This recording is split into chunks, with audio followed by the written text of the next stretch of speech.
ओम श्री हरि। अनुराग पदावली।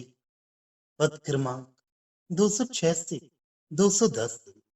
सूरदास जी कहते हैं कि गोपी अपनी सखी से कह रही है, सखी जो लोभी हैं, जो दूसरे को क्या दे सकती हैं।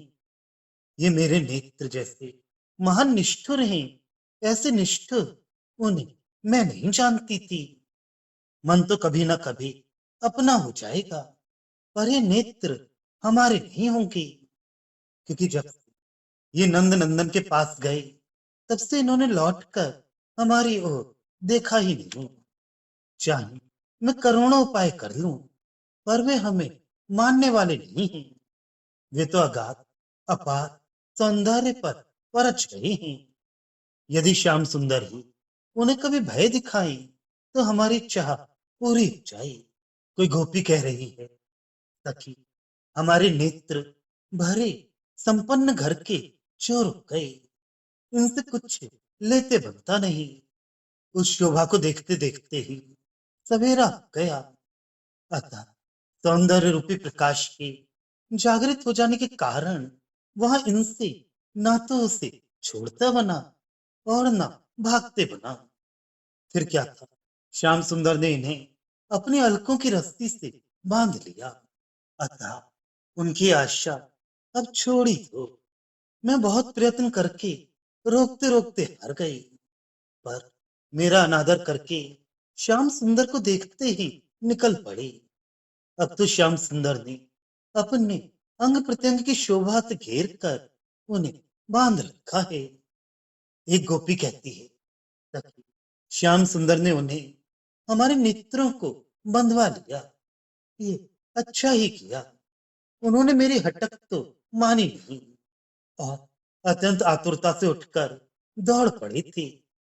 ये मेरे नेत्र छोटे चोर बहुत संपत्ति देखकर लालच में पड़ गए और उन्होंने अपने सभी साथियों को पकड़वा दिया। ये जैसा मेरा अनादर करके गए, वैसा फल पाया। अब तो वे दूसरे के हो गए। यद्यपि हमने इन्हें करोड़ों उपाय करके समझाया था, हमसे इन्होंने अत्यंत धृष्टता की। ये गए तो श्याम सुंदर का रूप चुराने थे, पर उन्होंने इन्हें अपने वश में कर लिया। कोई गोपी कह रही है, सखी श्याम सुंदर ने मेरे चोर नेत्रों को बांध लिया। उनके जाते ही अपने घुंघराली अलकों की रस्सियों से बांधकर उन्होंने तुरंत पकड़ लिया। ये तो उनके मनोहर कपोलों की अपार मूल्यवान कांति पर ललचाए हुए उसे लेना चाहते थे, परंतु दूसरे दूसरे अंगों की शोभा रूपी लोग जाग गए और ये पकड़े गए। अब इनको छुटकारा नहीं। जो इंद्री साथ गए थे, विविध सब श्याम सुंदर के अनुपम अंगों की शोभा में उलझकर रुक गए।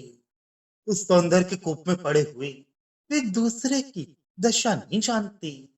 जो जहां था उसे वही पटक दिया। किसी को अपने शरीर की तनिक भी सुध न रही। सूरदास जी कहते हैं, गोपियां यही कहकर पश्चाताप करती हैं कि गुरुजनों का भय तो मानते। एक गोपी कह रही है, सखी नेत्र तो पक्षी हो गए। श्याम सुंदर के सौंदर्य रूपी चारे पर लुब्ध हुए। उनके अलकों के फंदे जाल में जा पड़े।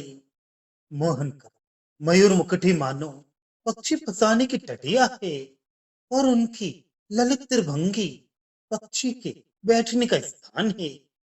देखने की भंगी पक्षी फंसाने के बांस है। प्रियतम का झुकना गोंद है, और अलकों की तरंगे बांस की पतली तीली जिनमें गोंद लगा होता है। उनके मुख की मंद मुस्कुराहट ही दौड़कर पकड़ना था। अतः सौंदर्य के लोभ रूपी पिंजड़े में पकड़कर डाल दिए।